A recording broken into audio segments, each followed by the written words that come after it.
નમસ્કાર વિદ્યાર્થી મિત્રો, ધોરણ 11 કોમર્સ, વિષય BA, પાઠ નંબર 1, જેનો લેક્ચર નંબર 11, જ્યાં સુધી હવે આપણે આવેલા છીએ.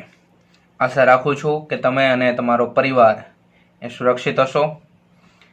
હવે આપણે લેક્ચર નંબર 11 એની વાત કરતા પહેલાં આગળના લેક્ચરની અંદર આપણે જે ટોપિક વિશેની વાત કરી હતી એ માત્ર તમને યાદ કરાવી દઉં, જેમાં વેપારના પ્રકારો, આંતરિક વેપાર અને આંતરરાષ્ટ્રીય વેપાર, આંતરિક વેપારના બે જુદા જુદા ભાગ એટલે કે વિતરણની દ્રષ્ટિએ પડતા બે પ્રકારો વિશેની વાત કરેલી હતી, જેમાં એક હતું જથ્થાબંધ વેપાર અને બીજું છૂટક વેપાર.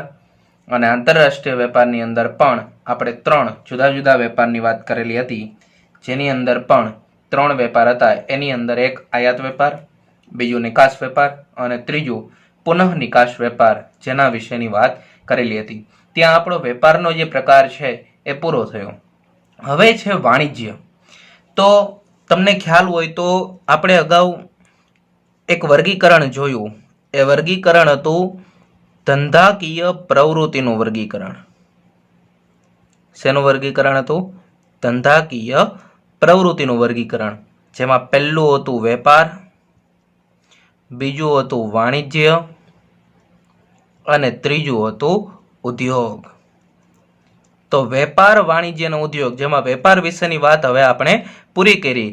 હવે આપણે જે વાત કરવાની છે એ છે વાણિજ્ય. તો અહીંયા તમને આપેલું છે વાણિજ્ય. તો વાણિજ્ય વિશેની વાત હવે આપણે કરીએ. તો એમાં કીધું છે, પહેલો પ્રશ્ન એનો આપેલો છે, વાણિજ્યનો અર્થ સમજાવી અને તેના લક્ષણો જણાવો.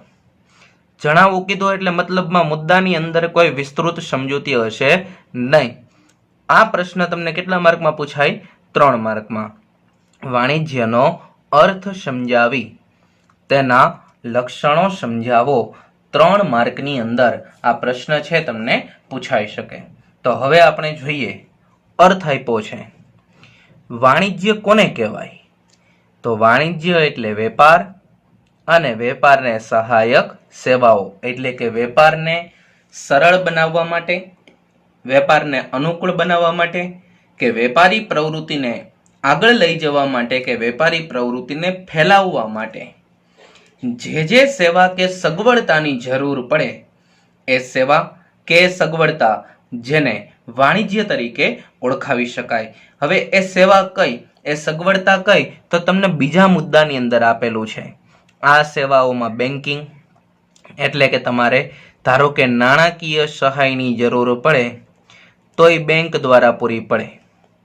જેમ કે કોઈ પ્રવૃત્તિને આગળ વધારવા માટે લોનની જરૂર પડે, અથવા તો કે વિદેશ વેપાર હોય તો એ વિદેશ વેપાર માટે ચલણની ફેરબદલી કરવા માટે, એટલે કે તમારું ચલણ છે એ અમેરિકા હોય તો એના ડોલર છે, એ ડોલરની ફેરબદલી ભારતીય રૂપિયામાં કરવી પડશે. અને ધારો કે ચૂકવણી કરવાની થાય તો ભારતીય રૂપિયાને તમારે ડોલરમાં ફેરબદલી કરીને પછી ચૂકવવાના થાય.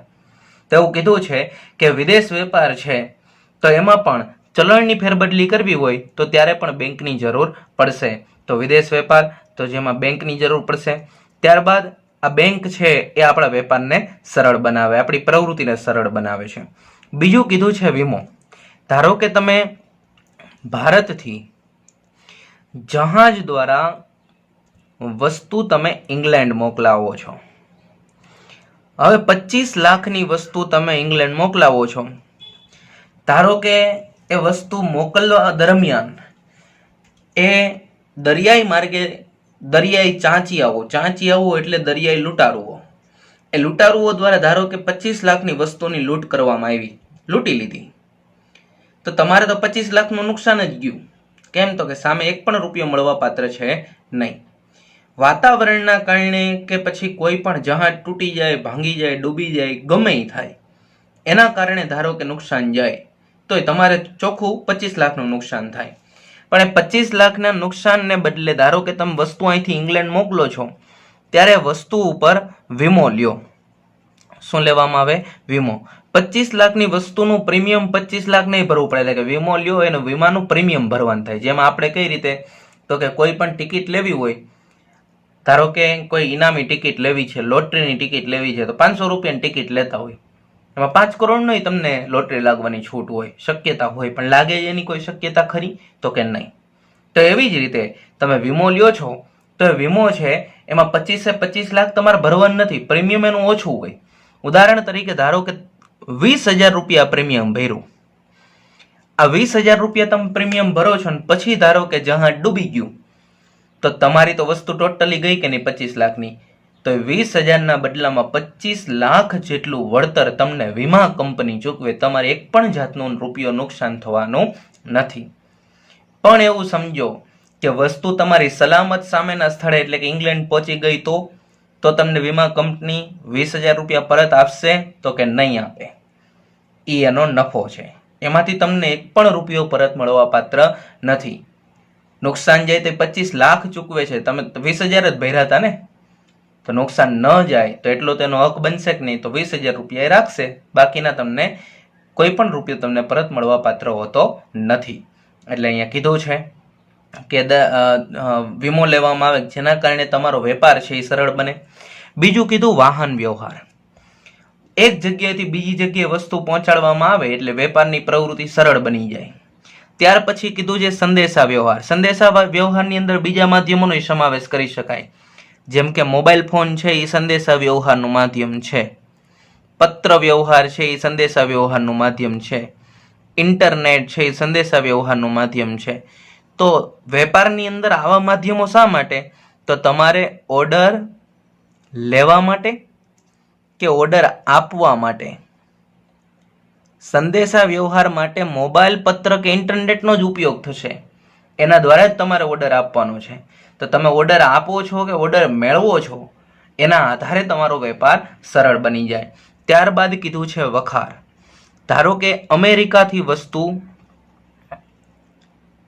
ભારતની અંદર આવે, ભારતની અંદર પહોંચી જાય પછી તાત્કાલિક તમે તમારા સ્થળ સુધી લઈ જવા માટે તમારી પાસે સુવિધા ન હોય, એટલે કે તમારા સ્થળ સુધી લઈ જવા માટેની સુવિધા જ્યારે તમારી પાસે ન હોય, તો ત્યારે જે જગ્યાએ વસ્તુ આયાત થાય એટલે કે એ સરહદી વિસ્તાર અથવા રેલવે સ્ટેશન હોય અથવા એરપોર્ટ હોય અથવા બંદર હોય, આવા વિસ્તારો કે જ્યાં વસ્તુ આયાત થઈ છે એટલે કે તમારી વસ્તુ આવેલી છે એ જગ્યાએ ગોડાઉન રાખવામાં આવેલા હોય, અને જે સ્થળે જ્યાંથી તમારા સ્થળ સુધી લઈ જવા માટેની તાત્કાલિક સુવિધા જ્યારે ઉપલબ્ધ ન હોય, તો ત્યારે તમારી આ વસ્તુ છે એને આ ગોડાઉનની અંદર સંગ્રહ કરવામાં આવે અને એ ગોડાઉનને કહેવાશે વખાર.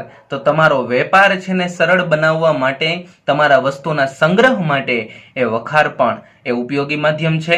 અને ત્યારબાદ કીધું છે આડતિયાની સેવા. આડતિયા કોને કહેવાય? ધારો કે તમે એકમ દીઠ વસ્તુ વેચો, તમે પેનનું વેચાણ કરો છો, તો કોઈ વેપારી તમારી પાસેથી 5,000 પેન લઈ જાય. આ 5,000 પેન વેપારી તમારી પાસેથી લઈ ગયો. હવે તો કે એણે તમારી સાથે કરાર કર્યો હોય. કરાર એટલે લેખિત સ્વરૂપે લખાવેલું હોય કે 5,000 માંથી ધારો કે 4,000 પેન જ વેચાણી, તો 1,000 પેન પડી રહી તો 1,000 પેન તમારે પાછી લઈ લેવાની. જે 4,000 પેન વેચી ને 4,000 પેન દીઠ એને કમિશન છે એ આપી દેવાનું. 1,000 પેન જે વધેલી છે તમારે પરત લેવાની થાય. આ રીતે કમિશનના આધારે જેટલો જથ્થો તમને વેચી આપે છે એને કહેવાશે આડત. તો આ આડત દ્વારા વસ્તુનું વેચાણ કરનાર વ્યક્તિ એટલે કે આડતિયા વગેરેની સેવાનો સમાવેશ છે એ વાણિજ્યની અંદર કરવામાં આવે. શેમાં કરવામાં આવશે? વાણિજ્યમાં. તો તમને એવો પ્રશ્ન પૂછાય વાણિજ્યમાં કેવી કેવી સેવાઓનો સમાવેશ થાય છે, તો એ 1 માર્કની અંદર આ વાણિજ્યની અંદર સમાવિષ્ટ થતી સેવાઓ લખવાની, જેમાં બેન્કિંગ, વીમો, વાહન વ્યવહાર, સંદેશા વ્યવહાર, વખાર અને આડતિયાની સેવાનો સમાવેશ થાય છે. તો આના ઉપર ખાસ તમે ધ્યાન રાખશો. ત્યારબાદ એવું કીધું છે વેપારની આ સહાયક સેવાઓના કારણે વેપારની દ્રષ્ટિએ વિશ્વ એક બજાર બન્યું છે. શા માટે વિશ્વની અંદર વેપાર એક બજાર બન્યું? વિશ્વ એક બજાર શા માટે બન્યું વેપારની દ્રષ્ટિએ? તો સમગ્ર વિશ્વની અંદર તમે આયાત નિકાસ કરી શકો છો. જે દેશ સાથે તમારા દેશની સરકારના સારા સંબંધ હોય એ દેશ એ કોઈ પણ દેશની અંદર વસ્તુની આયાત નિકાસ કરી શકે છે અને આયાત નિકાસના આધારે તમારી જે જરૂરિયાતો છે એ પૂર્ણ થાય, તમારો વેપાર છે એ સરળ બને છે, તમારો વેપાર એ શક્ય બને છે. એટલે સમગ્ર વિશ્વની અંદર કોઈ પણ દેશની વસ્તુઓ વેચાતી જોવા મળે એટલે એને કહી શકાય કે વેપારની દ્રષ્ટિએ વિશ્વ એક બજાર બન્યું છે. જેમ કે ભારતની અંદર જાપાનની એવી કંપની હોન્ડા એ કાર્યરત છે. તો હોન્ડા એ ભારતની અંદર આજે કાર અને ટુ વ્હીલર એટલે કે બાઇકનું નિર્માણ કરે છે. તો બાઇક અને કારનું નિર્માણ કરતી આ હોન્ડા કંપની બીજા દેશની છે, એમ છતાં ભારતની અંદર પોતાનો વ્યવસાય કરે છે, પોતાનો ધંધો કરે છે, પોતાનો વેપાર કરે છે. તો આ કોઈ પણ દેશની અંદર, માત્ર ભારતમાં જ નહીં, હોન્ડા વિશ્વના બીજા દેશોની અંદર પણ છે. તો એ વિશ્વના કેટલાય દેશોમાં કામ કરે છે. એટલે હોન્ડા માટે વિશ્વના દેશોનું બજાર એ એક સમાન વેપારનું બજાર ગણાવી શકાય, એક સરખું વેપારનું બજાર ગણાવી શકાય. તો આ વિશ્વની અંદર વેપારની દ્રષ્ટિએ વિશ્વ એક આખું એક બજાર બન્યું છે, જ્યાં કોઈ પણ દેશની વસ્તુઓ કોઈ પણ દેશમાં વેચાતી જોવા મળે. જેમ કે ચાઇનાની વસ્તુઓ ભારતની અંદર અત્યાર સુધી વેચાતી હતી ને હજી વેચાય છે. ભલે આપણે સ્વાવલંબી બનવા માટેના પ્રયત્ન કર્યા, આત્મનિર્ભર બનવા માટેના પ્રયત્ન કર્યા, ગવર્મેન્ટે ભલે ગમે એટલું આત્મનિર્ભર થવા માટેનું જણાવ્યું, પણ કેટલી એવી વસ્તુઓ કે જેનો વિકલ્પ ઉપલબ્ધ નથી. ચાઇનાએ એટલી અઢળક વસ્તુઓનો જથ્થો ભારતની અંદર પાથરી દીધેલો છે કે કેટલીક વસ્તુઓનો એવું સમજી લ્યો કે એનો વૈકલ્પિક ઉપયોગ છે, એના વિકલ્પો છે.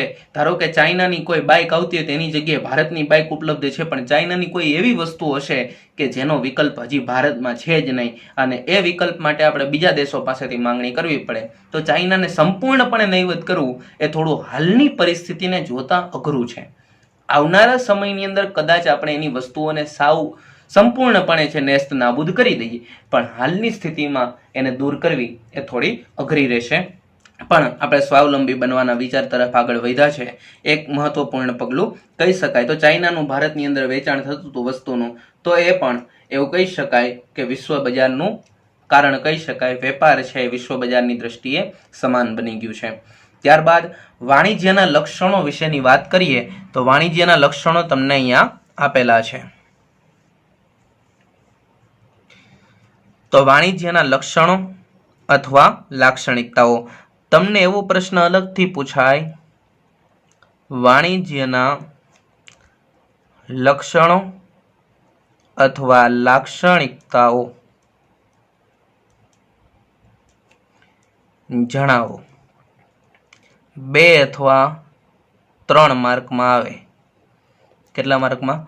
2 અથવા 3 માર્કમાં. તો વાણિજ્યના લક્ષણો અથવા લાક્ષણિકતાઓ જો જણાવવાનું કે તો 2 અથવા 3 માર્કની અંદર અહીંયા તમને 6 મુદ્દા આપેલા છે. તો પહેલું લક્ષણ છે આપણે જોઈએ, વાણિજ્ય શબ્દમાં વેપારનો સમાવેશ થાય. શા માટે? તો વેપાર એટલે સાદી અને સીધી ભાષાની અંદર વેચાણની પ્રવૃત્તિ કરવી. અને સરળ ભાષામાં શું કહેવાય? વેપાર. પણ એ વેપાર માત્ર વેચાણ કરવું, માત્ર વેચાણની પ્રવૃત્તિ કરવી, એક જ ક્ષેત્રમાં પ્રવૃત્તિ કરવી, બીજા ક્ષેત્રમાં લઈ જવાનું. ધારો કે તમારો ધંધાકીય એકમ છે એ સુરતની અંદર ચાલતો હોય, તો સુરતના તમે જે વિસ્તારમાં ધંધો કરો ને ત્યાં જ વેપારની પ્રવૃત્તિ કરવી, એ કેટલો સમય સુધી યોગ્ય છે? તો કે 5 દિવસ 7 દિવસ, લોકોની જરૂરિયાત પૂરી થાય ત્યાં સુધી તમે કરી શકો. તો ત્યાં એકને એક સ્થળે તમે લાંબો સમય વેપાર કરી શકતા નથી. હવે તો કે તમારે બીજા પ્રદેશોની અંદર પણ વેપારની પ્રવૃત્તિ કરવી પડશે. તો બીજા પ્રદેશોમાં જવા માટે, તમારી વસ્તુને મોકલવા માટે વાહન વ્યવહારની જરૂર પડે. તો વાણિજ્યનો ઉપયોગ થયો. વાણિજ્ય છે એટલે વેપારનું માધ્યમ સરળ બની ગયું છે. વાણિજ્ય છે એટલે વેપારનું માધ્યમ સરળ છે. એટલે અહીંયા કીધું છે કે વાણિજ્ય શબ્દમાં વેપારનો સમાવેશ થાય. કેમ? તો કે વેપાર એ વાણિજ્યના કારણે જ સરળ બનેલો છે, બાકી સરળ કહી શકાય નહીં. બીજું કીધું છે વાણિજ્ય એ આર્થિક પ્રવૃત્તિ છે. જોઈએ આપણે વાણિજ્યમાં કઈ કઈ સેવાનો સમાવેશ થાય. તો પહેલું કીધું છે બેન્કિંગ. બેન્કિંગનો સમાવેશ થાય, બેંક મફતમાં સેવા પૂરી પાડે નહીં. તો વાર્ષિક દરે એ તમારી પાસેથી ચાર્જ લેતી હોય, એટલે કે એન્યુઅલ ફી તમારી પાસેથી વસૂલવામાં આવે. જેમ કે તમારી પાસે એટીએમ કાર્ડ હોય તો એટીએમ કાર્ડના 177 રૂપિયા એ જીએસટી સાથે તમારી પાસેથી તમારા ખાતામાંથી ડેબિટ થતા હોય છે, એટલે કે કપાતા હોય છે. તો બેન્કિંગ મફતમાં સેવા પૂરી પાડશે નહીં. એટલે વાણિજ્ય બેંક આવક મેળવે છે એટલે એને આર્થિક પ્રવૃત્તિ કહેવાય. બીજું, વીમો. વીમો મફતમાં સેવા પૂરી ન પાડે. પહેલા પ્રીમિયમ ભરવાનું થાય. તમારે પ્રીમિયમ ભરો, નુકસાન થાય તો વળતર મળે. જો નુકસાન જ ન થાય તો તમારું પ્રીમિયમ ગયું. તો આવક થઈ પ્રીમિયમ દ્વારા વીમાવાળાને, તો એ પણ આર્થિક પ્રવૃત્તિ છે. ત્યાર પછી વાહન વ્યવહાર. એક જગ્યાએથી વસ્તુ બીજી જગ્યાએ લઈ જવા માટે મફતમાં સેવા પૂરી પાડશે. હા, સેવા બધા જ આપે છે, પણ કોઈ પણ વ્યક્તિ મફતમાં સેવા આપતો નથી, એટલે એ આવક મેળવવાની પ્રવૃત્તિ છે, એટલે એને આર્થિક પ્રવૃત્તિ કહેવાય. ત્યાર પછી કીધું છે સંદેશા વ્યવહાર.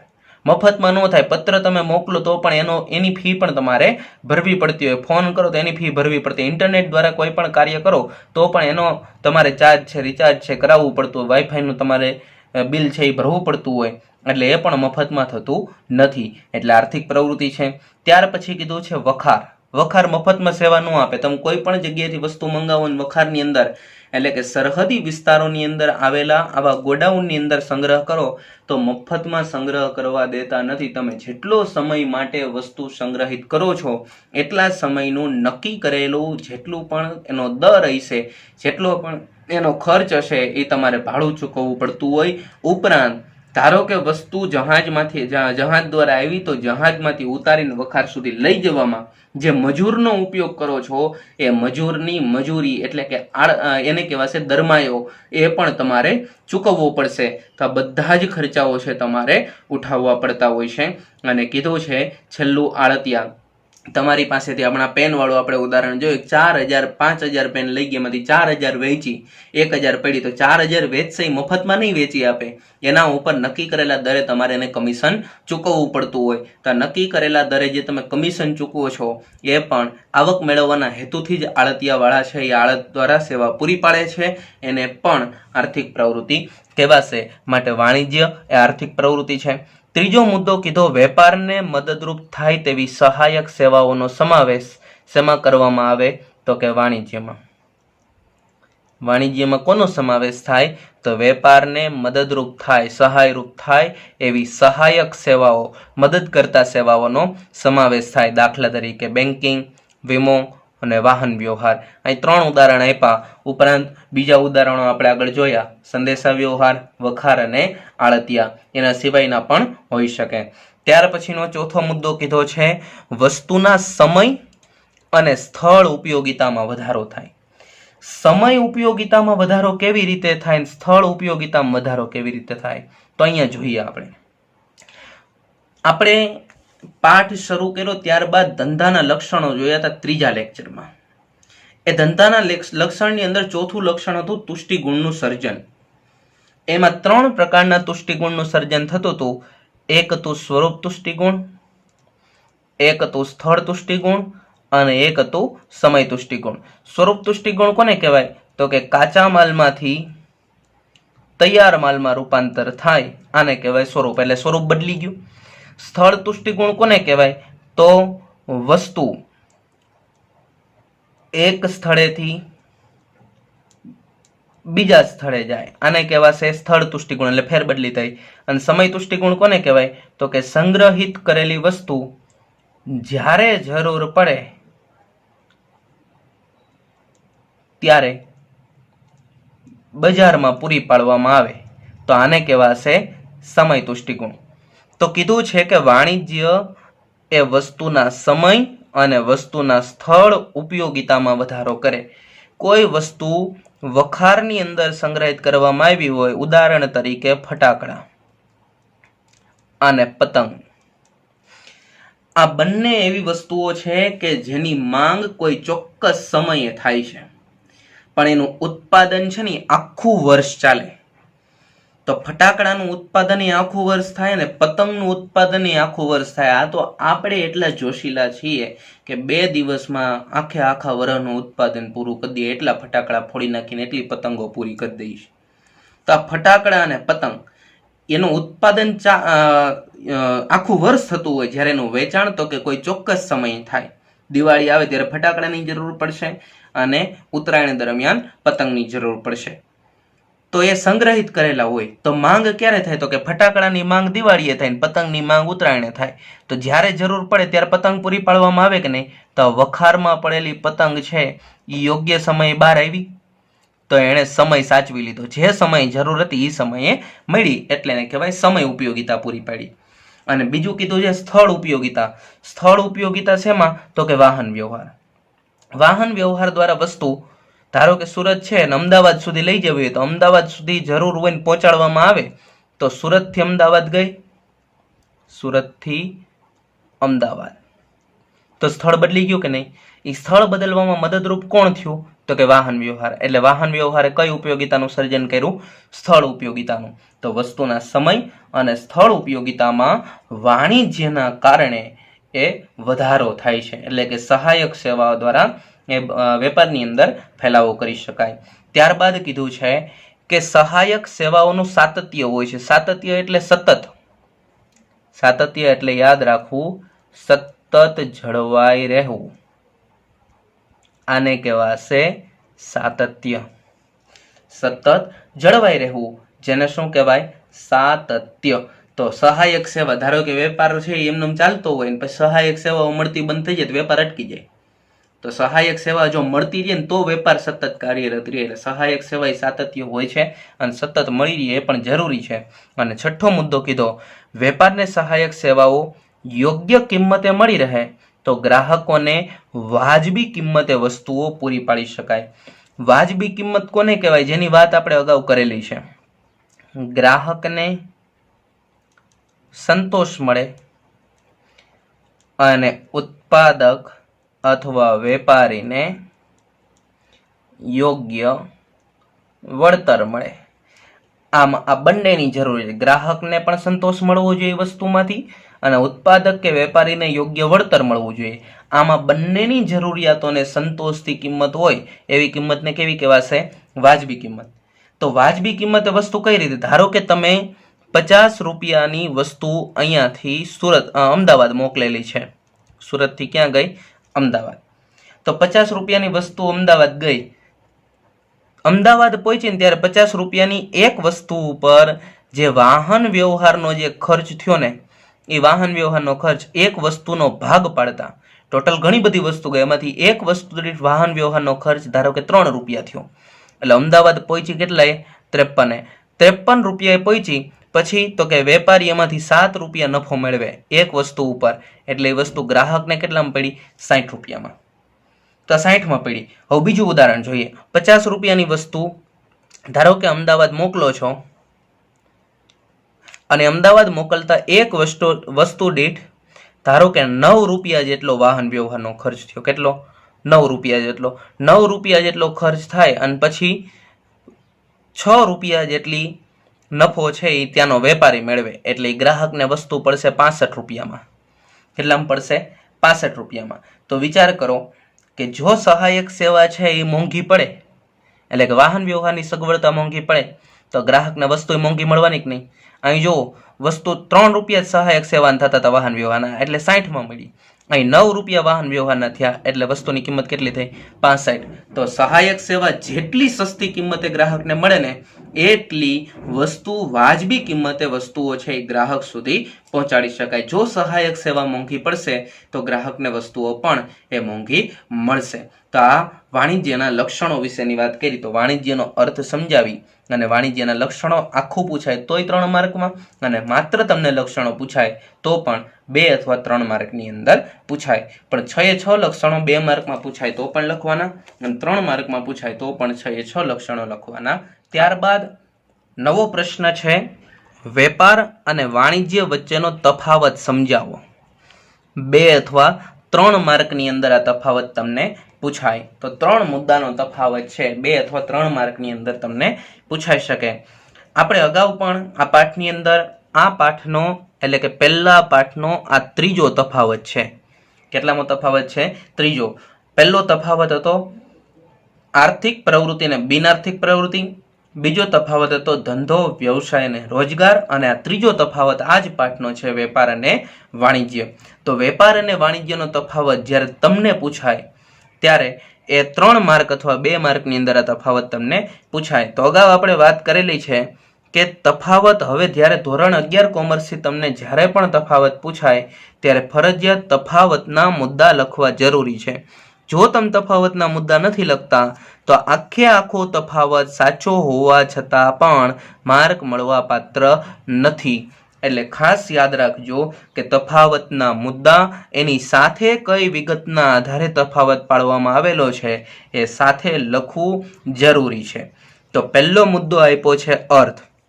અહીંયા તમે લખવું હોય વ્યાખ્યા તો પણ લખી શકો છો, અર્થ અથવા વ્યાખ્યા, અને બંનેની વ્યાખ્યા જ અહીં લખવાની. અહીં જો તમને ટૂંકમાં વ્યાખ્યા આપી, વેપારમાં નાણાંના બદલામાં વસ્તુ કે સેવાનો વિનિમય થાય છે. વિનિમય એટલે આપણે અગાઉ પણ જોયું, આપ-લે થાય. ખરીદનાર અને વેચનાર બે પક્ષકારો છે, એના બંને વચ્ચે આપ-લે થાય એ છે વિનિમય.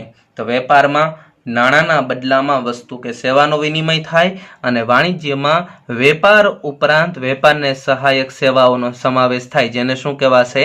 વાણિજ્ય. તો વેપારની અગાઉ વ્યાખ્યા એવી વ્યાખ્યા કેવી હતી?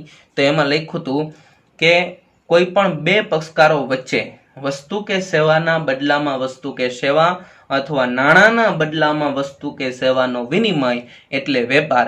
આવી વિસ્તૃત વ્યાખ્યા આપણે અગાઉ ભણી ગયા. તો એ જ વ્યાખ્યા તમે અહીં લખશો તો પણ ચાલશે. અને જો એ ન લખો તો અહીંયા છે વેપારમાં નાણાંના બદલામાં વસ્તુ કે સેવાનો વિનિમય થાય. જ્યારે વ્યાખ્યા અલગથી પૂછાય ત્યારે આ વ્યાખ્યા 1 માર્કમાં લખી શકાય નહીં. ત્યારે તમારે અગાઉની જે વિસ્તૃત વ્યાખ્યા છે એ જ લખવી પડે. પણ તફાવતમાં પૂછાય તમે વિસ્તૃત વ્યાખ્યા જો અહીંયા લખશો તો ચાલશે, આ વ્યાખ્યા ત્યાં નહીં ચાલે. વાણિજ્ય. વાણિજ્યની વ્યાખ્યા હમણાં જ આપણે ભણ્યા કે વાણિજ્યમાં વેપાર ઉપરાંત વેપારને સહાયક સેવાનો સમાવેશ થાય એને શું કહેવાય? વાણિજ્ય. બીજો મુદ્દો તમને કીધો છે કાર્યક્ષેત્ર. કાર્યક્ષેત્ર એટલે કામ કરવાનું ક્ષેત્ર, એને કહેવાશે કાર્યક્ષેત્ર. વેપારનું કાર્યક્ષેત્ર મર્યાદિત છે એટલે ઓછું છે, સીમિત છે. સીમિત એટલે મર્યાદિત છે. શા માટે સીમિત છે? તો વેપારી એકલું કાંઈ કામ નથી કરી શકતું. અગાઉ આપણે જોયું ને, વાણિજ્યમાં વેપારનો સમાવેશ થાય. આ પહેલું લક્ષણ હતું કે નહીં વાણિજ્યનું? તો એ વેપારનું કાર્યક્ષેત્ર મર્યાદિત છે એવું નક્કી થાય. શું કરવા એવું થાય છે? તો વેપારી એકને એક, ધારો કે સુરતની અંદર પુણાગામ વિસ્તારની અંદર કોઈ ધંધો ચાલતો હોય તો પુણાગામમાં વસ્તુ વેચે જ થાય. એને વાહન વ્યવહારની સેવા ન મળે, પુણાગામથી આગળ થોડા જઈ શકવાના છે. એટલે એનું કાર્યક્ષેત્ર મર્યાદિત. જો એને સહાયક સેવા મળે તો જ એનું કાર્યક્ષેત્ર વિસ્તૃત બને. એટલે વાણિજ્યમાં જો કીધું વાણિજ્યનું કાર્યક્ષેત્ર વિશાળ છે.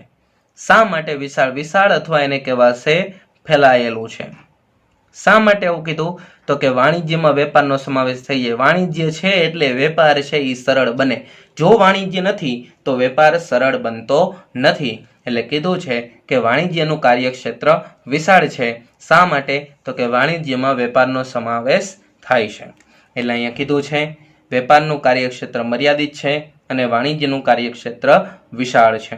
એટલે કે એમાં વાણિજ્યમાં વેપારનો સમાવેશ થાય છે. અને ત્રીજો મુદ્દો તમને કીધો છે પક્ષકારો. વેપારમાં બે પક્ષકારો અને વાણિજ્યમાં બે પક્ષકારો હોય. વેપારમાં બે પક્ષકારો લગભગ એકબીજાથી પરિચિત હોય. એટલે ખરીદનાર ને વેચનાર, આ બંને વચ્ચે કરાર થાય એટલે એકબીજા સાથે વારંવાર મળતા હોય એટલે પરિચિત હોય. નજીકના સ્થળે હોય કે જ્યાંથી સીધો વેપાર થતો હોય. જેમ કે છૂટક વેપારી અને ગ્રાહક. છૂટક વેપારી વેપાર જ કર્યો કહેવાય ને, વસ્તુનું વેચાણ કરે છે એટલે વેપાર થયો કહેવાય.